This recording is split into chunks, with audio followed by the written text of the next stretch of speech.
Well, hello, Mr. Mayor. I certainly enjoyed your talk before the student body today. Hello, Mayor. Well, thanks. I am always glad to speak of the importance of civic responsibilities, especially to the youngsters.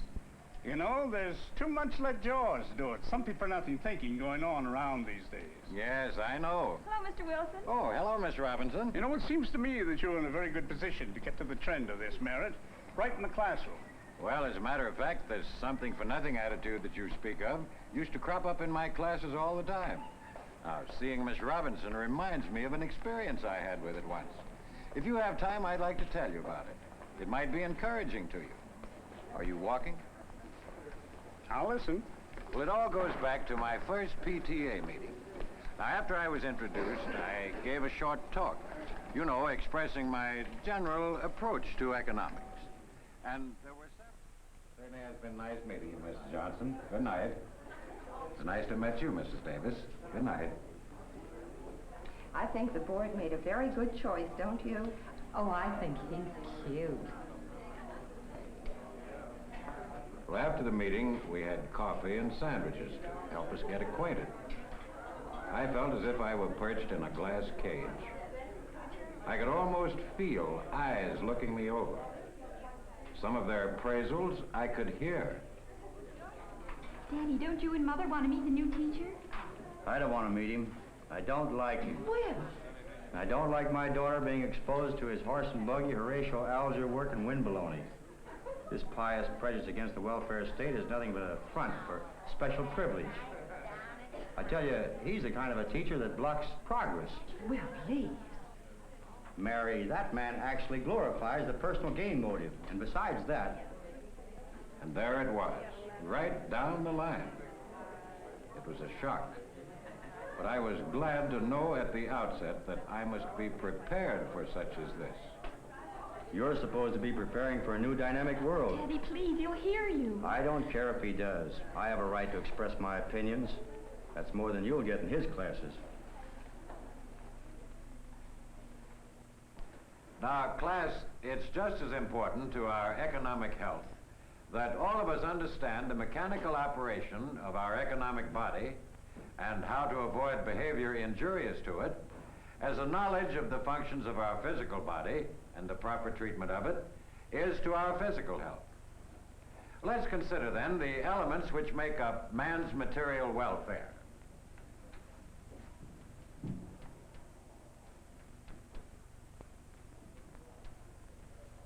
And suppose we analyze. Now, what is involved in building a simple log cabin like this? What would we need? Logs. Think again. Trees come before logs. That's right. Trees.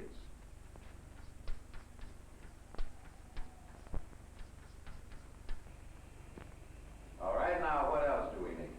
Some elbow grease. Manpower. Right. Human energy.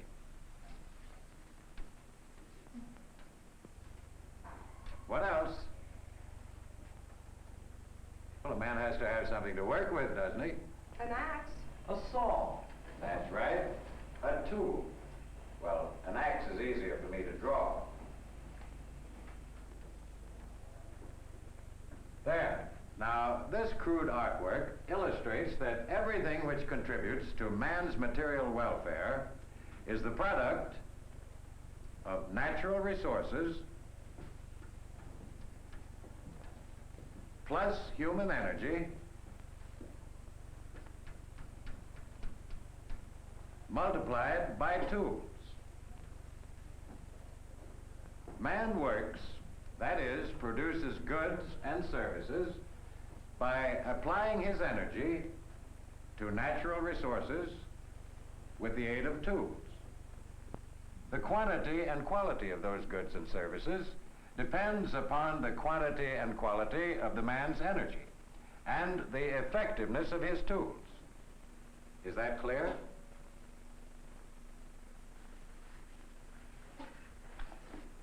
Now, the man who works all day long plowing his fields with the help of an ox can probably raise only enough food for his own use. But if the farmer works all day long plowing his fields with a team of horses, he can increase his food production. He can probably raise enough for 3 families. And if the farmer uses a tractor to plow his fields, he can raise his food production to enough for 5 families.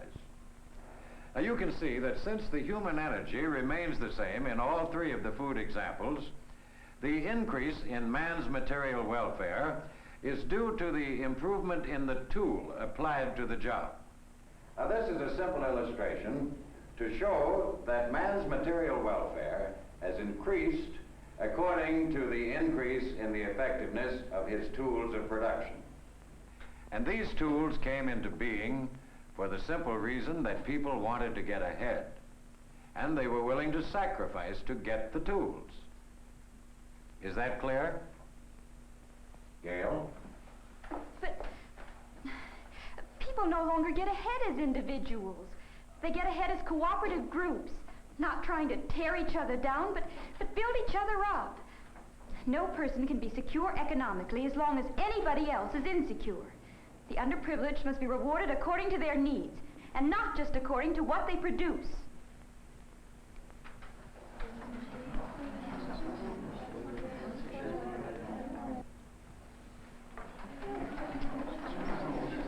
Class, Gail is really quoting Karl Marx, who said, "From each according to his ability, to each according to his need." What do you think about it? Sounds fair enough. Sure, everyone has to eat.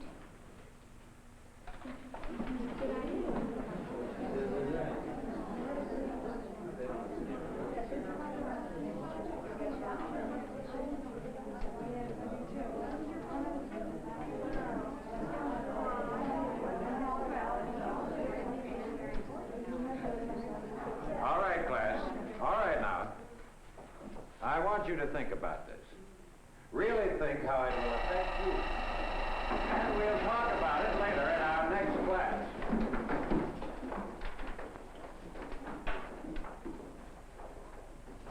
I was more worried than puzzled. How could I combat this kind of thinking? What could I do to get back at the source of indoctrination of students like Miss Robinson? It's my job. There must be a way. Well, at least I have until tomorrow.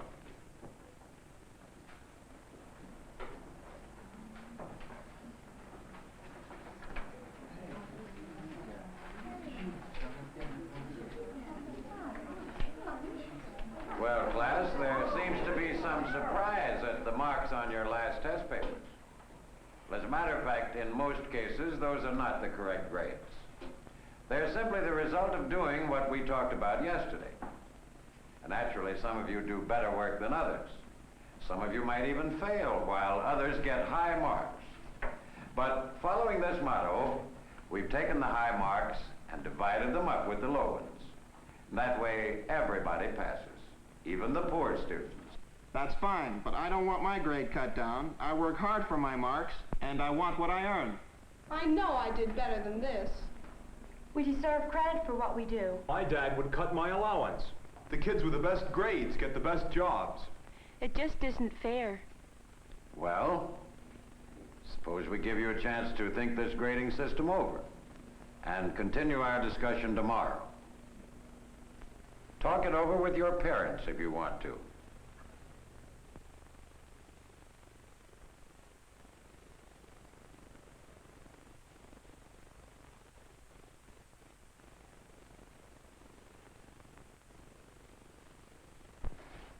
Hello, darling. How'd it go today? I really don't know, Mother. Oh, that's a strange answer. Anything wrong? No, not really. I'm just mixed up, that's all. Well, what's the matter, child? Well, look. That is a low grade for you, dear. Oh, but don't worry about it. You probably misunderstood the question. It could happen to anyone. You'll be able to make it up. Oh, it's not that, Mother. Yesterday, the teacher was telling us that American prosperity was based on personal progress and private ownership of tools of production. Well, I got up and said what Daddy's always telling me, that real progress could only come when people's needs were recognized by the privileged class. Well, today we got our test papers back with those grades. Teacher said he was following the rule we all agreed yesterday was the right one. From each according to his ability, to each according to his need. This is the last straw. I am sick and tired of the nonsense we get from your father around the house all the time. From each according to his ability. Personal progress is the law of the jungle. Bourgeois. Just wait till he gets home. And what will you do, my love? Give me a kiss. What's for dinner? Now, will you listen to me? Gail, go set the table for dinner. Yes, Mother. No, you don't. Well, I'm serious. You've got to promise to quit filling this girl's head with all those silly notions that fly right in the face of nature. You know we want Gail to go to college. Oh, I don't know about that. But even if she goes out to get a job after she's through school, she's got to have good marks to get a good job. What's this all about, anyway? She gets good marks, doesn't she? No, she wouldn't if you had your way. You'd have everybody knocked down to the same level. Now, wait a minute. What's got into you? I've got a right to any ideas I want. Yes, even at your own daughter's expense. Well, just look at the grades that girl came home with today. You know she's a better student than that. And it's just because her teacher agreed to follow some of your precious ideas. Oh, I hope he's not serious about all this. Is this your real grade, Gail? Well, this is the grade I earned, Daddy. But in order to treat everybody in the class equally, the teacher had to subtract 20 from my mark. Everybody received the same grade, 75. That's just passing. Daddy, do you think this is fair? Should I suffer because some of the other boys and girls don't study hard enough? Here's your chance to practice what you preach. Come on, Gail, let's get dinner on the table.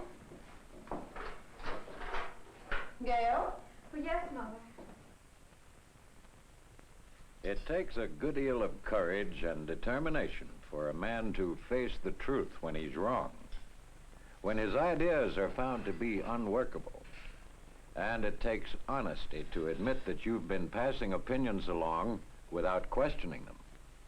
But Mr. Robinson was basically an honest man, and he won out in the struggle with himself.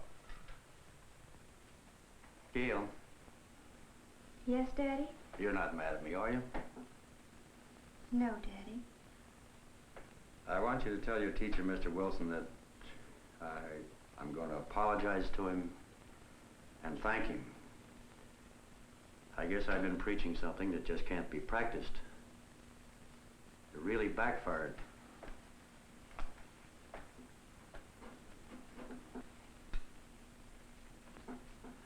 I'm very proud of you, and you're much better than the average, and I always want you to be. Thanks, Daddy. Well, the next day, Gail made a little speech before the class that really warmed the cockles of my heart. And the whole class agreed with her that incentive is an economic necessity. When I asked them what would happen to production if there were no incentive for adult workers, they answered that some sort of a policeman would have to make people work. Now, how's that for a happy ending? It's a wonderful story, Merritt. So beautifully simple. You know, Merritt, if you were eligible, I'd like you to run for city council. Well, thanks, Mr. Mayor. But I do have a good friend who really knows the score that I'm sure you could interest. Well, your recommendation is good enough for me. Who is he? Mr. Robinson, Gail's father. Well, I'll be... Think it over.